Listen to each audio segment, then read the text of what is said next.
Oh, hi everyone. Welcome to this webinar session. I know some of you were with us literally a few minutes ago when we looked at the futures, but in this session we are going to be looking at the stocks, the stock market in particular, but stocks in particular, looking at using VPA, etc., etc. However, I know we've got some people who haven't been with us today. So before we move to the charts, first of all, the all-important disclaimer that I know you can see on your screen. As you know, trading can be a very risky business, so please don't ever think of using money that you cannot afford to lose. I'm sorry, I have to just quickly run through this again for the people who are here for the first time. I know some of you guys were with us earlier, and also some of you, I think, were with us for the Forex session earlier on today. You must be gluttons for punishment. That's all I can say anyway, but it's lovely to have you and everyone else as well. Right, we're going to be looking at the price charts using VPA, volume price analysis. It's volume, price action, and a couple of other things as well, which we'll see on another slide. The basic concepts of the methodology are outlined in a number of books that are up on Amazon. This is the one that really sort of kicked it all off. I think David, in the last session, mentioned, I think there's now 1,300 reviews on the book, and it's mostly 5- and 4-star reviews, which is absolutely fantastic. As I explained earlier, we wrote this book really to kind of put the odds more in the favor of us poor benighted retail and independent traders. You know, as I said earlier, I think we're considered to be lunch for the market makers and institutions. You don't want to be lunch, you really don't. It really does explain, you know, there's no mystery to this price action once you understand what is actually going on in the market. Anyway, that's where the basic concepts are. There's also one for Forex as well. There's also a crypto one. I had a little bit of a deep dive into the crypto book, and I was actually astonished. We wrote that a few years ago. It's really quite prescient actually. So if you are thinking of, diving into the world of crypto, there is a crypto version. There's a crypto book up. There's also a book on binary options, which has a great section on volatility. I think we may look at some of those books and pull out some of those chapters and maybe look at them in more detail, particularly with volatility, given the kind of market condition that we are probably going to be moving into. Anyway, the VPA book, there are worked examples of the VPA methodology, and as I always explain, these setups, these, if you like, patterns using price action and volume, they repeat, and once you see them on a chart, you will begin to recognize them, and you will begin to recognize them in the sense of, is it a tradable setup that I'm seeing? Is it a setup that tells me this move is coming to an end? Or is it telling me, actually, I've got to be patient and I've got to wait a little bit? Because this market, as I said, it's a cyclical. First of all, it's fractal. So whatever you see on the daily chart will repeat it on a seconds chart. You know that you'll see the same structure to the price action and to the volume. And once you see it in the worked examples, you then apply it. The only thing I would say is I haven't done the sort of a deep dive on a statistical basis. Mine is more sort of instinctual, based on the number of charts that I've been looking at for the last number of years and the different markets. Is I will probably say certain chart shapes, certain chart patterns are more you will find them more represented in maybe the Forex market, whereas others you will tend to find much more to do with stocks. I mean, a simple one is, for example, gaps up and down. You do get them in Forex, but they're very rare. They're very powerful, whereas in stocks you find gaps all over the place, primarily because of earnings. I'm talking about the US markets here. So you don't have so much to worry about gapping, if you like, on a day-to-day basis with the Forex market. And in fact, the two stocks I was going to look at have substantial gaps in them. So that's sort of quite prescient. Right. The methodology, it really does the foundation of your trading style, your trading approach. It's not your trading style. Your trading persona and your style is something you have to develop. And by style and persona, we mean, do you like fast charts? Do you like swing trade? People call it swing trading. Swing trading means you like to hold a position for a little bit longer than a few seconds and a few minutes. So that's down to your personality. What instrument you like to trade, you like stocks, futures, etc., etc. The thing about VPA is it's applicable to any chart. If you've got price action and volume, the principles are the same. So it's volume, price action. We use candles and patterns. I said chart shapes, of which candle patterns will be part of, but it's a chart shape is like a zoomed out version of the chart, and we're talking about flags, pennants, I don't know, ascending triangles, descending triangles. We'll be covering those a little bit later in the sessions. We don't really cover them very much in Forex, primarily because, this is what I said, the Forex market moves really quickly. It's a mean reverting market, and yes, you will find a pennant, and yes, you will find a triangle, an ascending or descending triangle, and it's great when you do, because you can. That's another, if you like, a bit of technical analysis information that you can overlay on your analysis on the chart. But you will find them, I think, this is purely from observational perspective, much more on stock charts. So patterns, shapes are something I'm going to talk about in the session, in the subsequent webinars, basically. Right.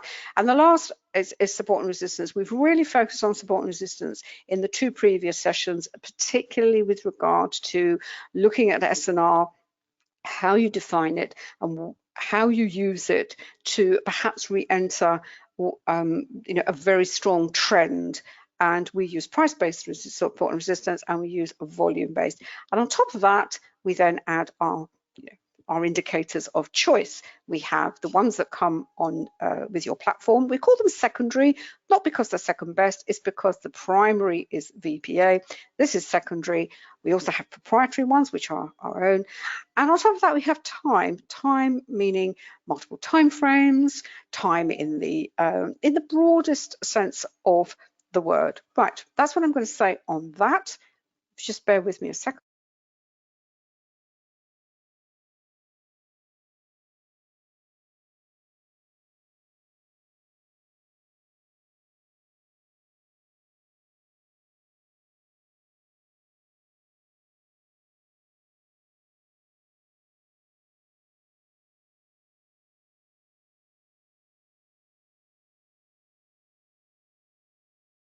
Right, just a quick summary of where we are at the moment. We can see the Dow's had having a pretty big fall at the moment. The Nasdaq is down at the moment. It's all very, very bearish. The news of the day today, as I mentioned in the previous session, is this one. It's the FOMC minutes, and that is because center stage is now inflation. If you've heard me, forgive me, I'll have to just go through for the people who are here for the first time. Inflation is the topic of the day in the financial press. It's the Fed, the central bankers are talking about it.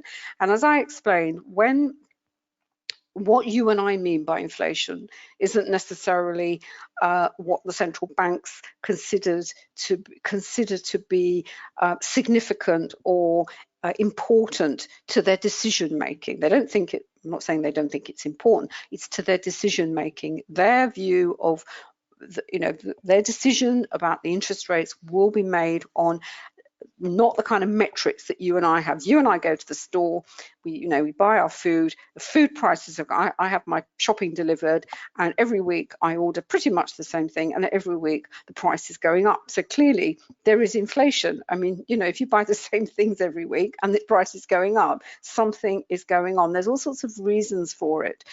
Supply chain, commodity prices going up.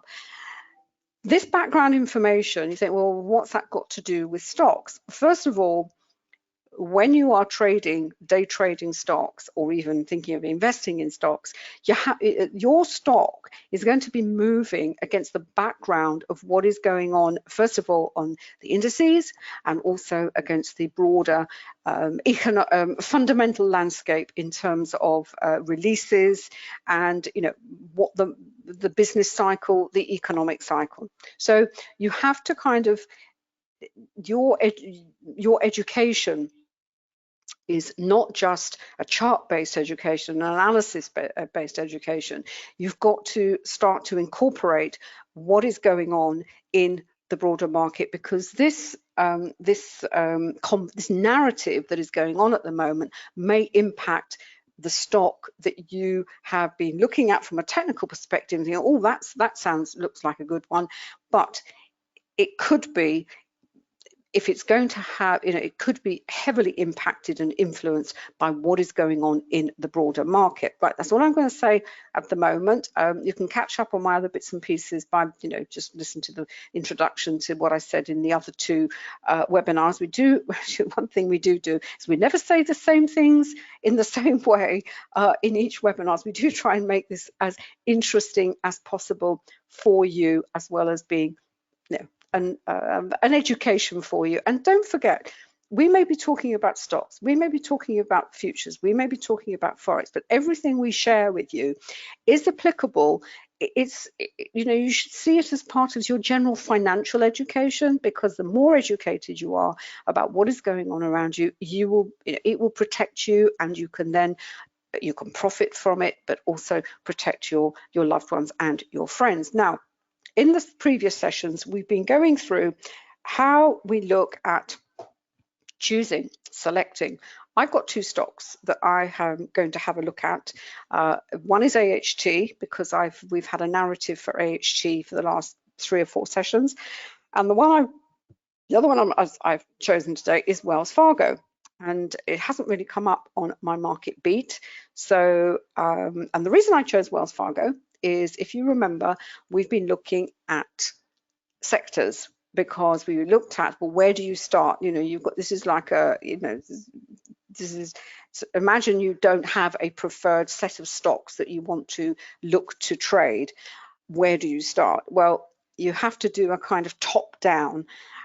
First, and one of the ways you do that is you look at the sector performances, say for last year, and also look at what the sectors are doing at the moment. And it's 2 sectors. First of all, AHT is in real estate, and Wells Fargo is clearly in the financial space. And the reason I've been looking at those is because last year, you can see here the worst, you see the best performing, but you see the worst performing. So what you can deduce from that, you say, well, okay, last year was the best performing was information technology.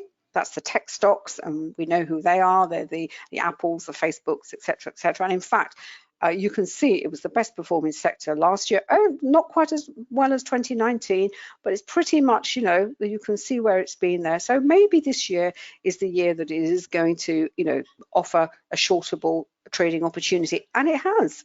You know, we've had markets are very uncertain, very fragile at the moment because of the inflation narrative, and growth, information technology, growth stocks, they are always more sensitive to the to any change in interest rates. You know, by virtue of the fact is, if you're a tech company, you are, you know, you're a growth company, so your metrics may not, you know, may not look terribly, you know, they may look fantastic, but it's the potential that the stock has, which is why people, and they're also momentum stocks, so they're moving, you know, very fast, as it were, and some of them have moved very fast. So that's at the top. So you would say, okay, I'll go and dig around a little bit more, and maybe there'll be some ones that you know, you could look to sell or to short.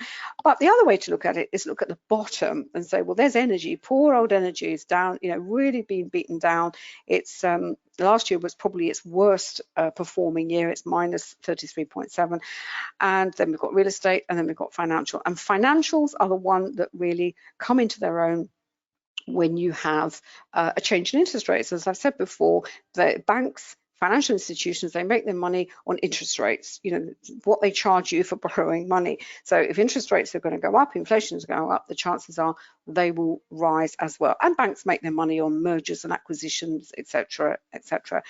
Now, real estate is quite interesting because you say that's also got mortgages in there as well. Now, again, they are sensitive to interest rate changes. So that could be, is that going to go up? Again, that could be stuck at the bottom again the rest of the year. This is last year, so we have to look at this on a more up-to-date basis, and I'll show you just again where you can find that information.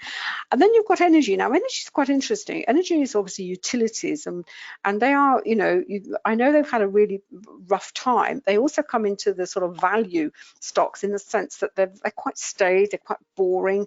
Over here in the UK, water companies, you know, they're steady. They have regular, they're cash.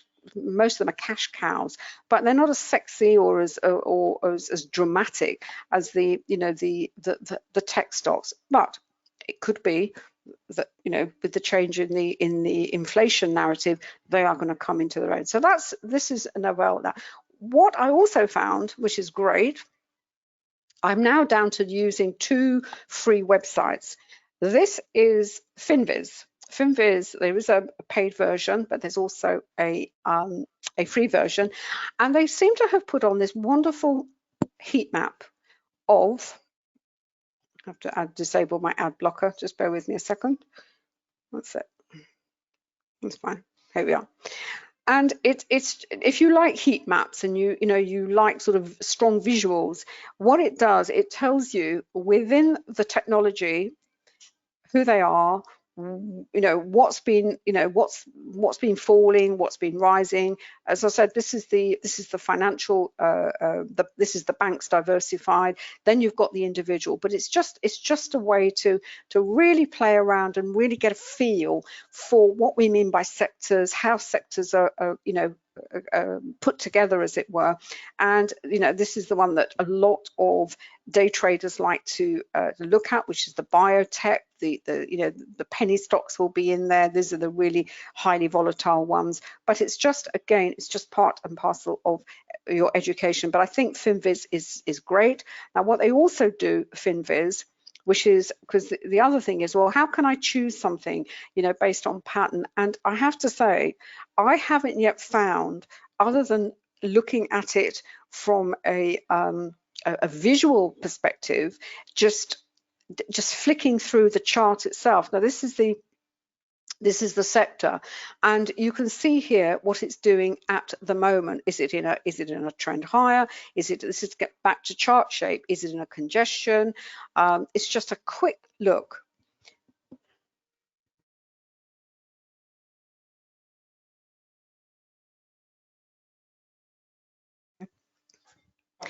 To tell us, you know, what is happening, and then you can kind of dig down even further. Then the nice thing about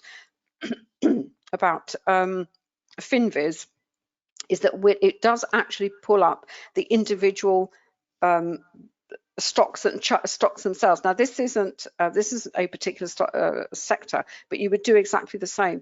And you can just, once you understand chart shape, and once you understand, are you in a trend? Are you in a congestion? Are you looking at an accumulation? Are you looking, or you can literally eyeball this, because software out there will identify individual candle patterns, which is great. You can see a doji, you can have maybe a 2-bar bullish engulfing, a bearish engulfing, but it won't tell you that. From what I've been able to establish, there is no bit of software up there that can actually say, well, you know, you're in a you've got a pennant, you've got a flag, you've got an ascending triangle, you've got a megaphone, you've got a double bottom, you've got a triple bottom, etc., etc. So just picking one up at random, you've got healthcare. What is this chart telling you? This is purely eyeballing it. Well, you can see clearly it's had a really nice run up. Then you have, as you can see, and I'm going to lose the chart, so I'm actually going to pull it up. So there we are. Let's have a look. No, I'm not going to get the same. Am I going to get the same chart up here? Unfortunately, they put all these lines on it. This was the run up that we saw here. And what a VPA perspective, well, we see rising, nicely rising prices. The volume's not fantastic under there, and then you have this little tiddy little candle up here, really squashed, not going anywhere. What is that going to tell you? Potentially, that is one of those VPA signals that we would be looking at. I'm not picking this up, I just want to show you that you can see there are the gaps that we're talking about. There's Goldman Sachs. Some of them are really, really, that is a horrible chart. Would you be looking for that to, I'm not, there we are, there's down at the bottom. Looks like we've had one test of 250. Are we going to get a double bottom down there? Who knows? Wait and see. Now, this is an interesting chart, and I'm literally just looking at these charts just from a perspective of what am I seeing in chart shape. What am I, thank you, Diane. What am I seeing is a lovely kind of long consolidation, what we call, this could be one that you could put on your watch list maybe. It's financial, shell companies. Then you have to look at all the other things like volume and the other metrics, but let's just look at chart shape. Now that could be an interesting one because it's not gone anywhere since for some time. So is it consolidating? Is there accumulation going on there? Is it just waiting before it goes up? So that's another shape. So we're looking at shape. That's horrible. That's sort of all over the place. Again, that is sideways, probably with volatility. In our program, in our Forex program, we actually explain the different the different ways a market moves. So is it obviously in trend, but is it a trend with volatility? Is it a trend? Is it a trend with no volatility? Is it a congestion with volatility?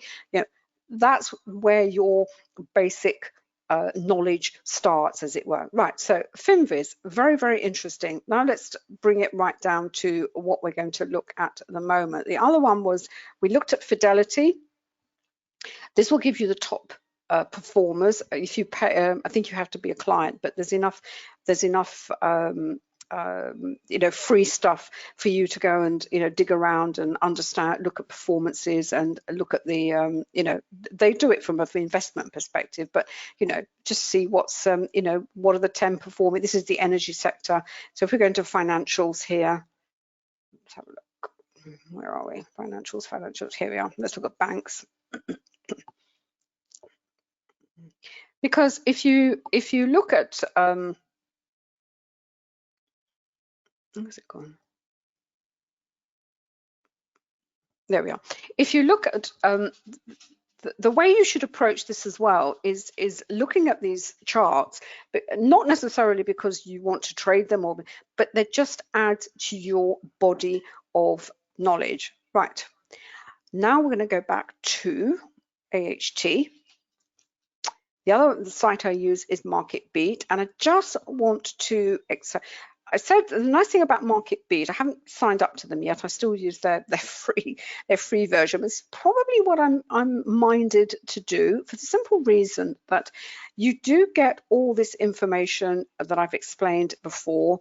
There's the short interest and the option chain, and it was on the option chain that we looked at that when we saw, this was a couple of sessions ago, that there was a lot of interest on a call. Where was it? $5. This is a strike price for the 21st, which is, well, it's tomorrow, isn't it? It's Friday. There's a call option. And we said, okay, well, that's interesting. There's a lot of traders think that this stock is, is very bullish. And you might think, oh, great. No, traders use call and put options to tell them. But when you actually go and look at the chart, and especially what's been happening, I was like, okay, well, that's a potential, a target for this chart.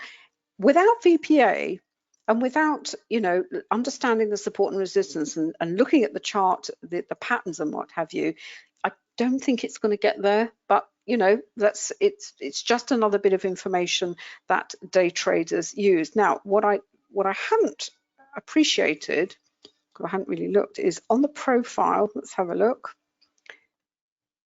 Yes, it has a lot of, because what you have to get put together is a sort of as much of a detailed knowledge as you can about your stock, even if you're not going to be trading, you're not going to be in the trade for very long, because any of the issues surrounding this stock, not least earnings, could have an impact on what is happening on a day-to-day basis. So you could see the most perfect technical setup, but if, you know, one of these characters, you know, there's a headline that will come in and it could completely upend it. So there is that information. But the other thing as well is, which is quite interesting on this one, is a short interest.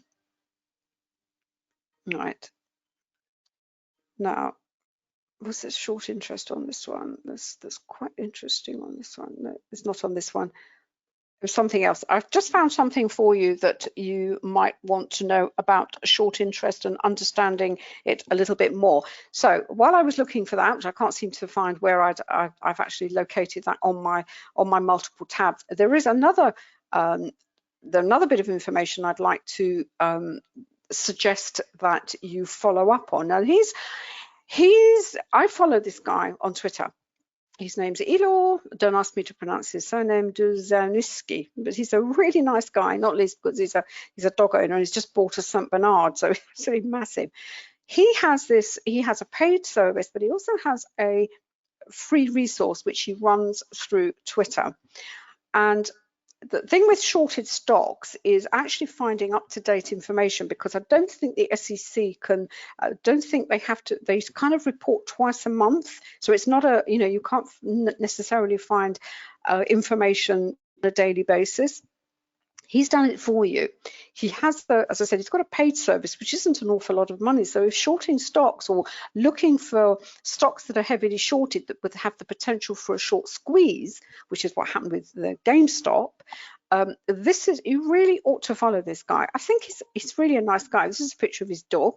I couldn't resist this. It's massive. Called Phoebe. She's grown. I think he said, I mean, she's absolutely enormous. God love her. And you know, so he can't, he's one of the good guys.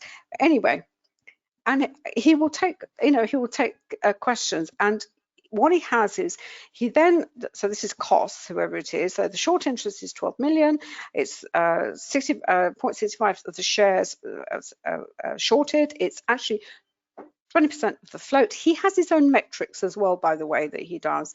And, you know, etc., etc. So if you're looking not necessarily to short, because heavily shorted stocks are always susceptible to short squeezes. This is where other hedge funds come in, and you know, they have a bit of a battle, and they try and, you know, upset all the shorts, as it were. And he will just do this. He was constantly putting all this information out. So please do, if you haven't got a Twitter account, if you are into shorting and you want to know more about you know, these short squeezes that may occur, then you know, this is this is a guy who will certainly help you. And remember, short squeezes, you have this accumulation. If you remember that stock that we have a look at here on FinViz, where was it? Right. This is the kind of stock that sometimes there's the shorts are building. It's moving sideways. Things take a long time to develop, and then suddenly it will absolutely, you know, it could actually rocket up. Now, it could rocket up for two reasons. It could rocket up because it's very heavily shorted and there's a short squeeze, or it's simply it could be a stock that is, you know, it's in an accumulation, and until you match the two bits of information together, you're not really going to know. Now, I must stress, whatever I say here, it is not to be taken as trading or investment advice. I really must stress that. And I also have to stress, we often get emails from people, well, you know, why can't we see you take live trades? Why can't you tell us where to get in or get out? Because that is perceived as giving you advice, financial advice, and we cannot do that. I can tell you what you should be looking for, how you can put the bits of information together, but that decision has to be yours. So I really do hope you will understand. Right, AHT, where are we? Right, this is the one we were looking at, going to, well, certainly the strike price. The calls are up there on $5. I think they're going to get wiped out, David, aren't they? And we've had a gap down because obviously the indices are very, you know, they're very nervous at the moment. But let's look at this bit of price action. Those of you who've been with us for the last number of weeks will know this was one that I was looking at because it was, you know, there was the potential for, there was a headline I caught saying, does the option market know something about AHT that we don't? There's a lot of, this is heavily traded in terms of the amount of volume that goes into this. I mean, they're talking about millions here. It's not doing very well as a company. The fundamental metrics are really not that fantastic, but it did go into this this congestion phase at this support here. We use volume-based support, and there's also price-based support. And you thought, well, okay, I'll have a look at it. And then it did go up, admittedly on a volatility candle, pushed higher. Then we had the gap up, but because it was on a volatility candle as well, we had a retrace to within the spread of the candle, and we're really kind of around the volume point of control, which is at 280 per share, which is fine. There's not a lot of selling under these deep wicked down candles, or that, you know, that's a deep wick to that candle, but the volume, you know, is not fantastic underneath. Then we had a kind of doji, and up it pushed up again. But the candle that really was suspicious, if you like, without the volatility, you know, getting in the way, as it were, is this candle here. Because if we look at the volume underneath it, you know, it's not fantastic.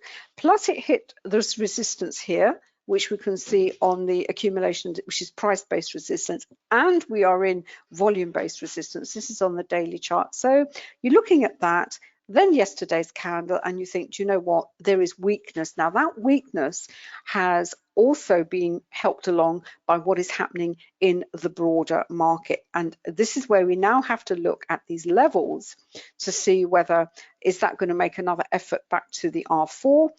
We are actually neatly sandwiched between the R3 and the R4, and as I said in the previous sessions, the two most important levels on the Camarilla are the R3 and R4. It's where you can either come out if you're in a trade, because it will always pause there. Sometimes it will reverse, and if it doesn't reverse, you can then certainly use it as a potential entry point for continuing with the primary trend. Now, the other one that I looked at was where is it? Where's it gone? Wells Fargo. WCG. Wells Fargo. Nope.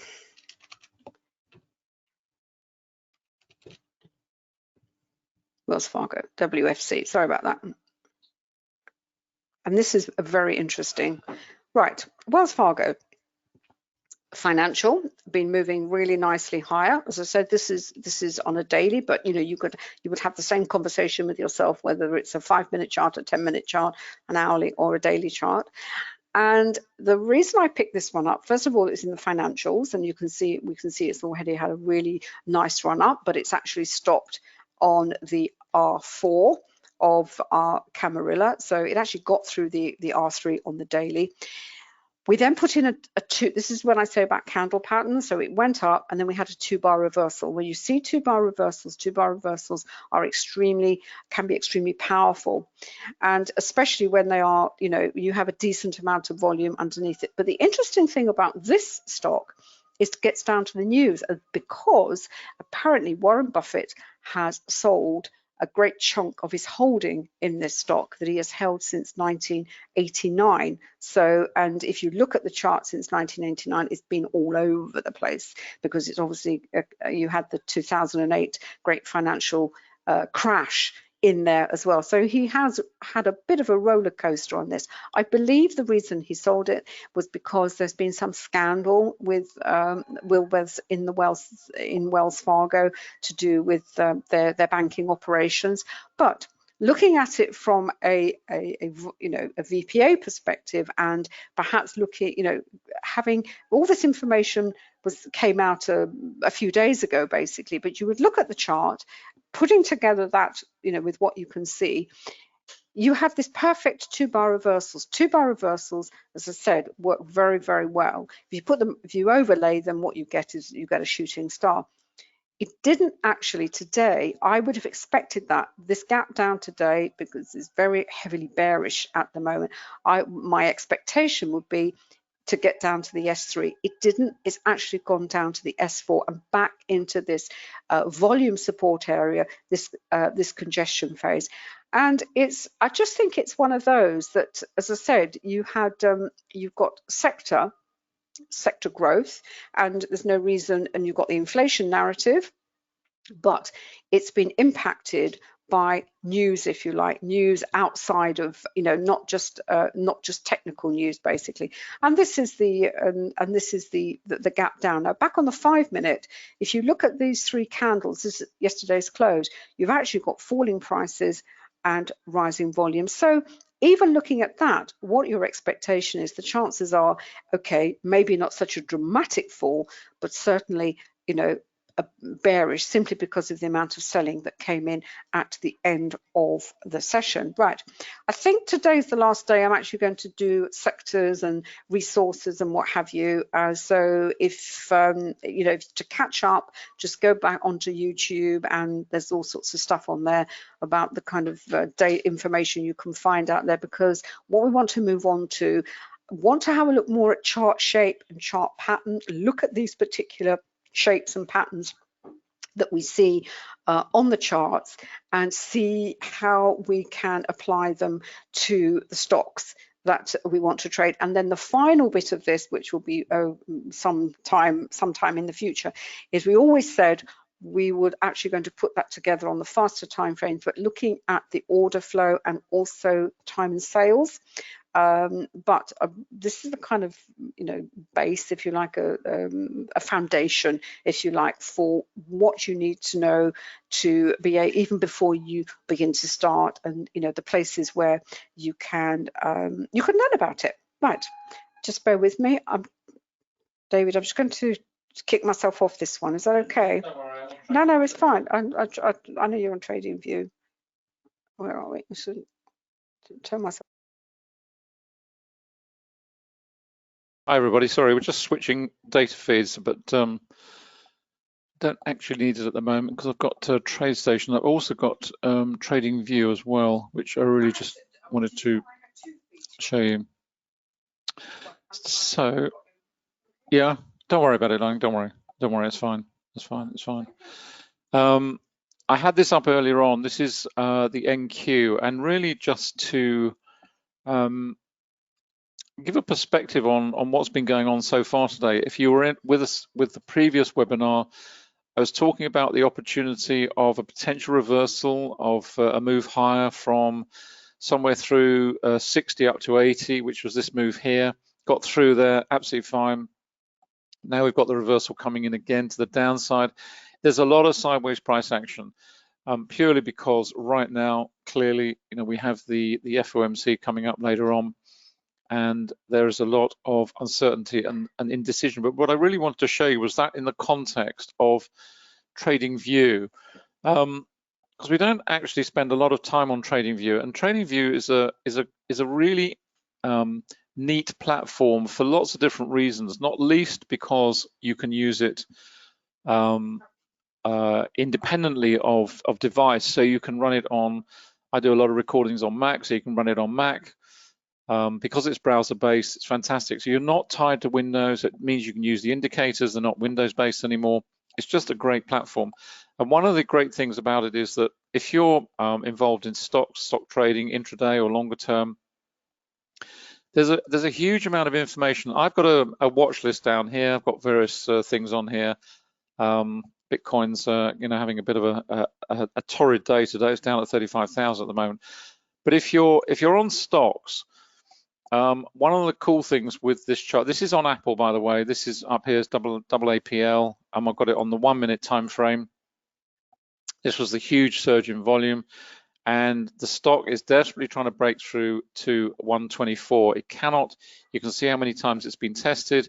It's just desperate to break through there, but it cannot get through at the moment. There's no injection of volume pushing it through. But if it gets through that level, it's all back to levels again. then that's potentially an opportunity to take a position, to buy the stock as an intraday stock trader. So we'll see what happens, and that's why I really just focus on Apple, because it's such it's a very liquid stock. You're always going to get smooth price action like this. This is not the case with many stocks, and indeed even in the pre-markets you'll get some decent price action. But with a lot of stocks, it's very spotty. It's not particularly smooth. But with the big, these big stocks, then you get really nice, smooth price action. But what I really wanted to show you was this down on the right-hand side. One of the nice things about, if you go to a slower time frame, let's go to a daily, for example. What you also get down here is you get a little E, which tells you, the earnings, when they were reported, what they were. And that's the E, and then you click on the D, and that tells you the dividends. So you get all this information, but then also, of course, you get all this information down here. Let's just put this back to the 1 minute again. Just keep an eye on that. It looks like it's going to have another run at it. See, the volume is starting to pick up a little bit. Once this starts to drop off the screen, then this will become much more demonstrable and easier to trade. But it looks as though it's going to have another run at that 124 level in a minute. But what you also get is all this information down the side here. So you get all the details, all the financials, and there's another button down here which gives you more financials. So it tells you, income statement, balance sheet, cash flow statistics, overview, all this sort of stuff. It's a fantastic resource, and I actually think it's hugely underutilized. You've got all the financial data you could possibly want, liquidity ratios, asset ratios, etc., etc., etc. I appreciate it's not technical, but a lot of stock traders will use this information to base their longer term decisions on, which is absolutely fine. And then down the bottom here, you've got other things. You've got, technicals, is it a strong sell, is it a strong buy, blah, blah, blah, and all the other details about it. So it's just, and obviously as you flick through, if I change this to another stock, you get all the information down the side here. It's just a great, it's just a really quick and easy resource to use. Just move that down the bottom there.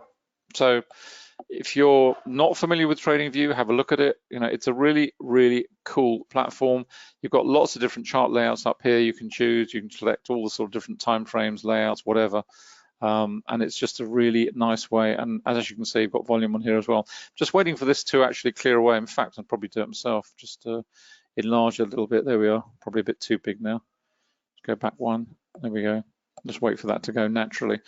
Basically, what I'm waiting for, if you were looking at this as an intraday opportunity, I'm looking for, it's pretty clear, 124. If we get through 124, then that's an opportunity. But of course, against that, you've also got to base that on what is going on in terms of the NQ. That's what it's doing right now. Just drop that out of the way.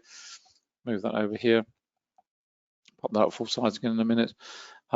Clearly, as I say, there's a lot of volatility. There's a lot of two-way price action. It's, it's up and down. Now it's trying to get through 13,100. It's bullish up to this point, still bearish down here. So it's got down to the volume point of control. It's what you expect to see. You expect to see congestion. We got it. Then we got a reversal, big injection of volume under that particular candle, trying to rally higher. And that's why we're seeing what we're seeing here in the moment in terms of Apple, of whether that particular stock is going to break through and penetrate this region or not. And it's just a question of being patient, setting a level, deciding what level you're comfortable with. You'd have I've kept this very clean. I haven't got the other indicators on here, obviously, but you set your other levels. You decide on where it is you're looking to get in, what are the opportunity. And as I said in the previous webinar, you're always looking at the chart to give you the view on the opportunity that you're about to take. What is the risk on it? In other words, what is in the way? What is going to cause a barrier to this potential opportunity? And you'd have multiple time frames. We go down onto, I don't know, go to 15 minute, say, have a look at the 15 minute. You'd be looking at all the other aspects of the chart. What does the daily chart look like? What does the hourly chart look like? And obviously you've got gaps. You get a lot of gaps with stocks because of just the nature of the business. Where am I in the context of the daily market? Where am I in terms of context of volume? What is the volume doing? We had a rally here, but the volume was falling away. But then equally, we had a move to the downside, but the volume wasn't particularly strong. We had heavy selling over here. And it's always, you look at, this was the earnings, and you look at earnings and you think, you know, fantastic earnings. Why hasn't the stock risen? And it's, you know, you just have to be aware. We explain it a lot in the Forex program that it doesn't automatically follow that good equals good. You know, good news equals a strong price move to the upside, or bad equals a strong move to the downside. It doesn't work. It's not that simplistic, unfortunately.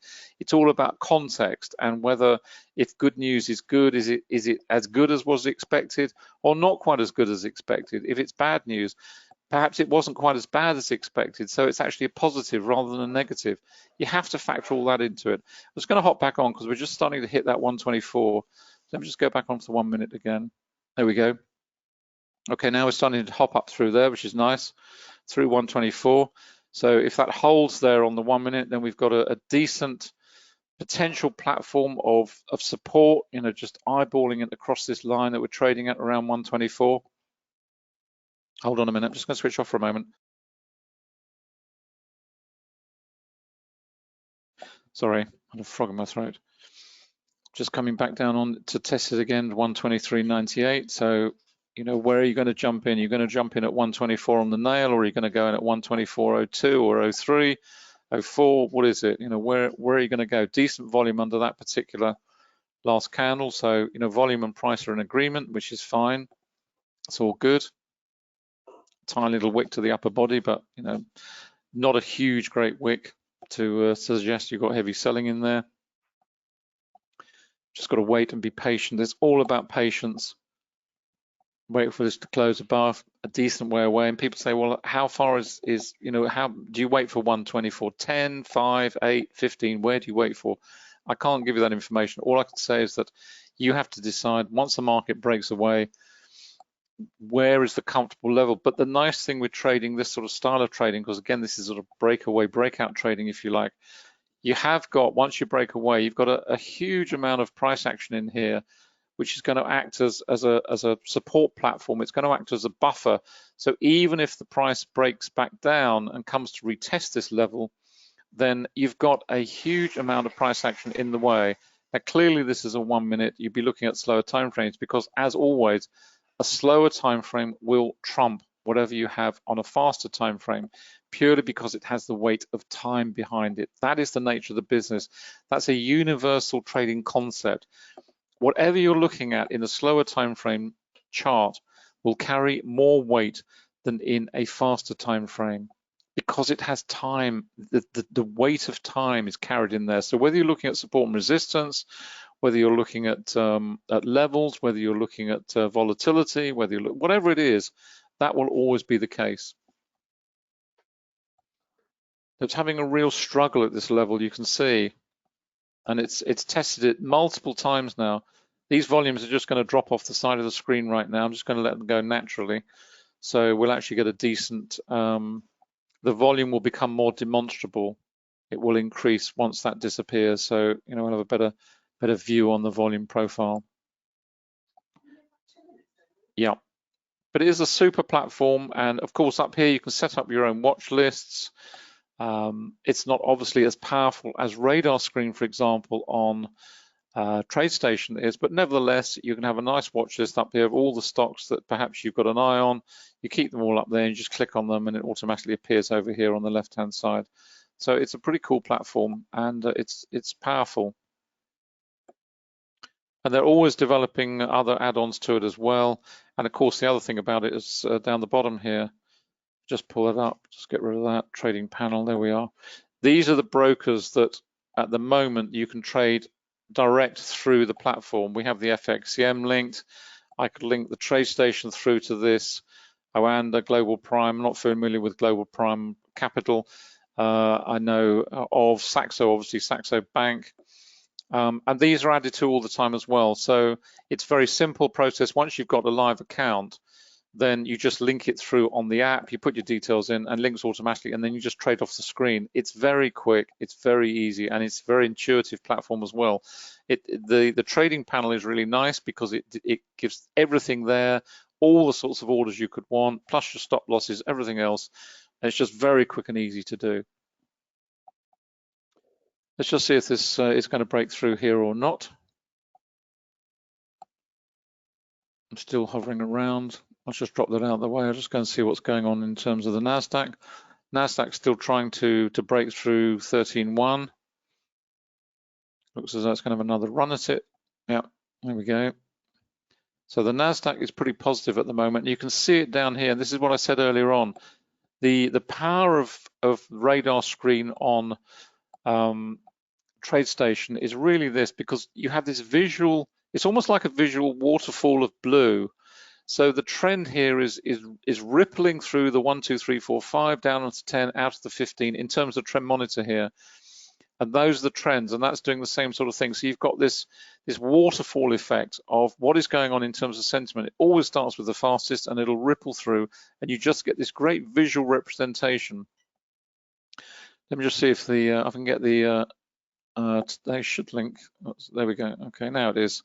Okay, now we've gone over onto the 2 minute. You can see the same sort of thing there. The trend monitor, and even through these little pullbacks, the trend monitor, yes, it's transitioned, but it never actually went to red. It went into darker red, it went into dark red, came into dark blue, came out the other side into bright blue again. So it's still signaling bullish intent. Let's just pop this up again. Let's see where we are with Apple. Okay, now we've lost those two big candles that were over on that this one here, so they've now gone kind of naturally off the side of the screen. So now we're looking at this, and the volume is much more demonstrable, but we're still struggling to get through 124, which is our level that potentially we might look to get in, but it doesn't look like it's going to go through on this particular effort. And of course, you can also drop down to seconds charts here. So if you want to go down to the 30 seconds, absolutely fine. All works in exactly the same way.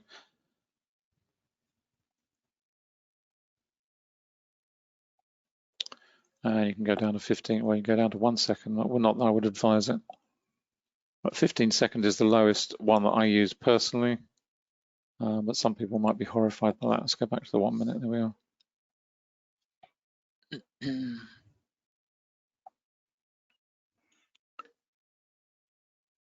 Let's see what's going on in terms of Nasdaq. Okay. And that is now struggling, and you know it's a very it's not a smooth path higher. It's very patchy. Yes, it jumps and then it reverses. It jumps and reverses. It's not a particularly smooth path, but it's just, you know, supported by the trend monitor down here, supported by the trends. Really just trying to break higher all the time, but Apple's not following. It's not playing ball to come off. So, you know, yep, fine. We didn't get in there. We just got to wait and be patient. It might come later on. The volume here is pretty low in terms of the selling. I mean, you can eyeball it across here. Obviously, we can compare volume across here because we're looking at like for like. Remember that if you're looking at, you know, if I put this up onto, I don't know, 5 minute maybe, you know, you're looking at here different time horizons. So you've always got to compare like with like, apples with apples within the session that you're trading. Pretty low here. Not you can see just by eyeballing it, the red bars, the red candles, the volume is actually falling away. So it's not heavy selling. It's not selling of a let's get out the market and, you know, the price is going to cascade lower. It's just falling away all the time into indifference, if you like, perhaps ahead of the FOMC later, and just to see what you know, what comes out or what transpires from there. So if you're not familiar with the TradingView platform, have a look at it. There is a free version. Obviously, there's a paid version, but the free version will get you up and running. It's really good for stocks, and it's got all that information there that you can get out very quickly and very easily once you've linked your charts, where you don't even need to link the chart. It will do it automatically for you and pull up all that data and give you all the data or the visuals on screen as well.